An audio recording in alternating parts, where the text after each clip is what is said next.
मधु कोड़ा को मुख्यमंत्री बनाकर हजारों करोड़ रुपए का संसाधन को लूटने का काम किया।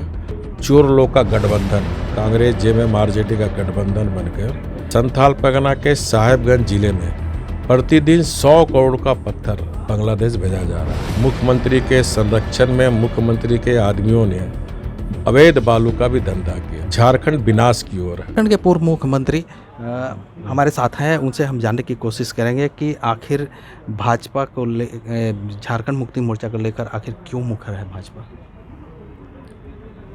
देखिए, झारखंड राज्य की स्थापना श्रद्धेय अटल बिहारी वाजपेयी जी ने की थी और जब जब झारखंड में भारतीय जनता पार्टी की सरकार बनी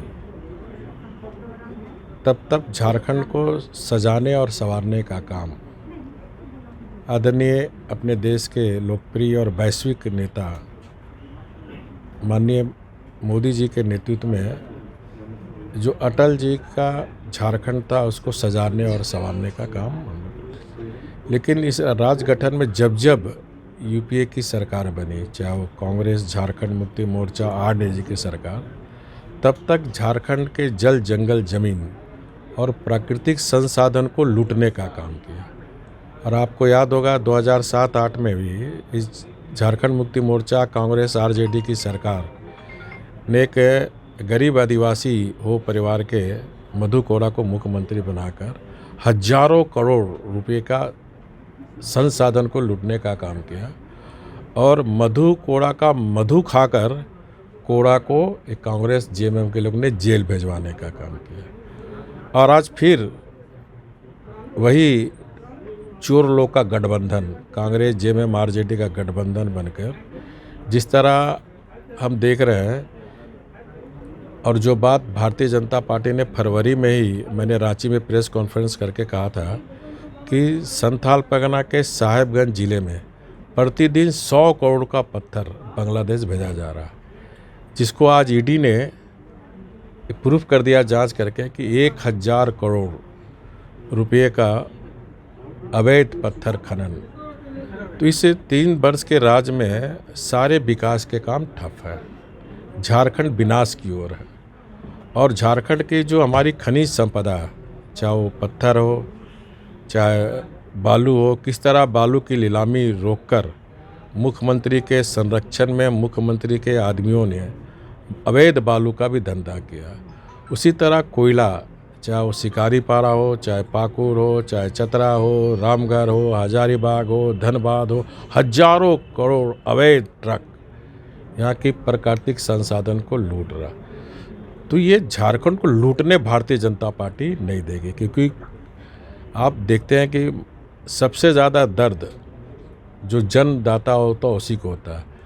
जिस तरह एक बच्चे को माँ जन्म देती है तो माँ को सबसे ज़्यादा दर्द रहता है बच्चा को लेकर। इस राज्य का जन्मदाता श्रद्धेय अटल बिहारी वाजपेयी और भारतीय जनता पार्टी है।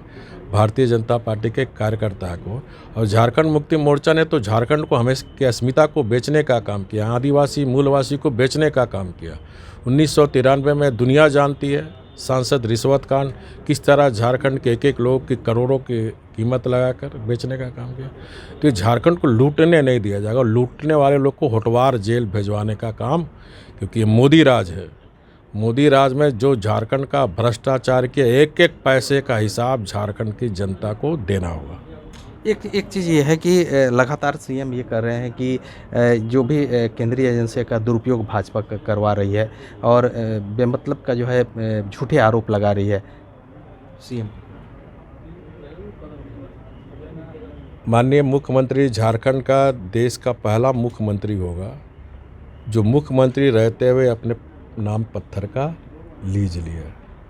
ये मामले भी अब इसमें भारतीय जनता पार्टी कहाँ है? भारतीय जनता पार्टी तो नहीं कहा था मुख्यमंत्री जी अपने पत्थर का नाम में लीज ले लो। उसी तरह आदिवासियों को इंडस्ट्रियल एरिया में ज़मीन देने के नाम पर किसी आदिवासियों को इंडस्ट्रियल एरिया में ज़मीन नहीं दी। अपनी पत्नी कल्पना सुरमू के नाम पर उनको ज़मीन दी, अपनी साली को दी। उसी तरह जो बसंत मिश्रा है, पंकज मिश्रा, बार बार बसंत मिश्रा, पंकज मिश्रा कहाँ जेल का हवा खा रहा है और पूरे राज्य को लूट रहा मुख्यमंत्री और संथाल परगना को लूट रहा बसंत सोरेन। तो लुटेरे लोग का गैंग पंकज मिश्रा के जेल जाने के बाद अवैध कारोबारों का धंधा अब मुख्यमंत्री के छोटे भाई बसंत सोरेन के हवाले है। एक आखिरी सवाल ये है कि अब आज जो है कैबिनेट में 27% ओबीसी का मामला आ रहा है और 1932 का खतियान को लेकर है। आपने भी पूर्व में 1985 को लेकर जो है ये तय किया था। देखिए, राज्य अलग गठन 3 राज्य अलग गठन हुए थे। 2 राज्य ने स्थानीय नीति अलग राज्य होने के बाद परिभाषित कर दी थी, लेकिन झारखंड राज्य में स्थानीय नीति परिभाषित खतियान के आधार पर जब बाबूलाल जी मुख्यमंत्री थे तो उन्होंने किया था। किसी ने फिर हाईकोर्ट में केस किया प्रशांत सन नाम का 2002 में, और हाईकोर्ट ने उसे टर्न डाउन कर दिया कि खतियान आधार पर आरक्षण नहीं दिया जा सकता, और उन्होंने कुछ सुझाव दिया था हाईकोर्ट ने।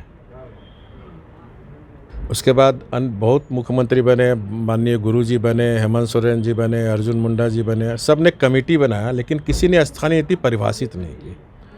जब मैं मुख्यमंत्री बना तो टीचरों की बहाली खाली थी, सिपाही की बहाली थी, दरोगा की बहाली थी।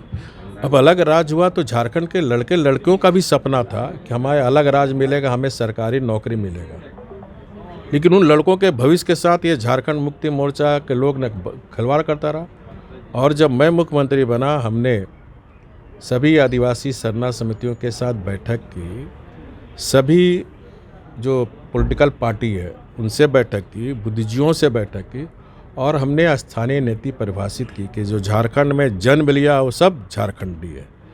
जो यहाँ केंद्रीय सरकार के कर्मचारी है, जो राज्य सरकार के कर्मचारी है, और जो 1985 से यहाँ रह रहे हैं सभी झारखंडी है। साथ ही साथ जो भूमिहीन, जो हमारे झारखंड में जो आदिवासी समाज है, चाहे मूलवासी समाज, उसके पास अगर कागज़ पत्तर नहीं है तो ग्राम प्रधान के द्वारा सर्टिफिकेट होने पर उनको भी झारखंडी वासी माना जाएगा। और स्थानीय नीति परिभाषित कर 1 लाख से ज़्यादा सरकारी नौकरी हमने दी। मुख्यमंत्री अच्छी तरह जानते हैं जो आज विधानसभा में पास करा रहे हैं वो सिर्फ लोगों को ठग रहे हैं। जिस तरह 2019 के विधानसभा चुनाव में उन्होंने लोगों को ठग कर जनादेश लिया, और उस जनादेश मिलने के बाद उस जनता के साथ विश्वासघात करने का काम किया। क्योंकि मुख्यमंत्री उस समय घोषणा पत्र में चुनाव के समय 2000 कहा था 3 महीने के अंदर खतियान के आधार पर हम 1932 के आधार पर घोषित करेंगे। 3 साल हो गया, उनको मूलवासी आदिवासी 32 खतियान 27% आरक्षण ध्यान नहीं आया।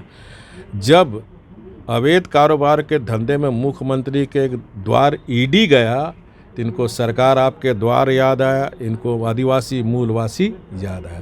जिस दिन मुख्यमंत्री को सम्मान मिला ईडी का, उसी दिन उसने पत्र जारी किया कि हम विशेष अधिवेशन 1 दिन का बुलाएंगे। मुख्यमंत्री स्वयं 23 मार्च को 2022 बजट सेशन के दिन उन्होंने स्पष्ट रूप से सदन, इस राज्य की सबसे बड़ी पंचायत में कह चुका है कि खतियान के आधार पर स्थानीय नीति परिभाषित नहीं की जा सकती है। तो अब कौन परिस्थिति आ गई? तो अभी इनको पता है कि इनकी सरकार जाने वाली है, जेल की हवा खाने वाली है, बीजेपी सरकार आने वाली है, तो फिर जनता को गुमराह करने के लिए ठग धोखेबाज मुख्यमंत्री, फिर जनता को गुमराह करने के लिए 19 को 32 किसी को भी आरक्षण देना तो पहले सबसे पहले आर्थिक सामाजिक सर्वेक्षण होता है। पिछड़ों को सर्वेक्षण 27% मिले, हमने 2019 में सर्वे शुरुआत की थी, ये सरकार आने के बाद बंद कर दी।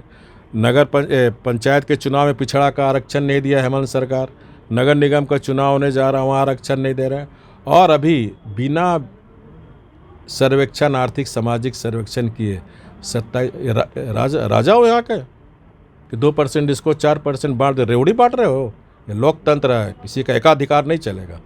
तो जो भी आज पास करा रहे कोई विधि सम्मत नहीं है, संविधान सम्मत नहीं है, ये राज्यपाल के भेजेंगे, राज्यपाल इनको टर्न डाउन कर देंगे। क्योंकि कोई भी, ठीक है, बहुमत के आधार पर आप पास करा लोगे।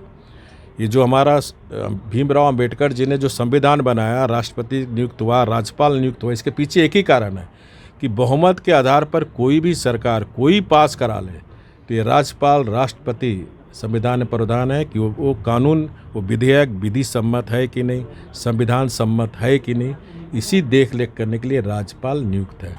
तो ये अच्छी तरह जानते हैं कि ये जो आज विधानसभा में पास हो रहे हैं वो लागू नहीं हो सकता है, और स्वयं मुख्यमंत्री 23 मार्च को इस बात को कह चुके हैं कि ये लोगों को सिर्फ ये फिर लोक लुभावने वादे भर में स्थिति पैदा करके कि जब जब इनको हवा खाने जाना पड़ेगा तो इनको मूलवासी आदिवासी याद आता है। तो ये थे झारखंड के पूर्व मुख्यमंत्री रघुवर दास। उन्होंने साफ तौर पर कहा कि जनता को भरमाने के लिए जब जब याद आती है तो ये 1932 का खतियान और ओबीसी की याद आती है। दुमका से विकास प्रसाद शाह, एबीपी न्यूज़।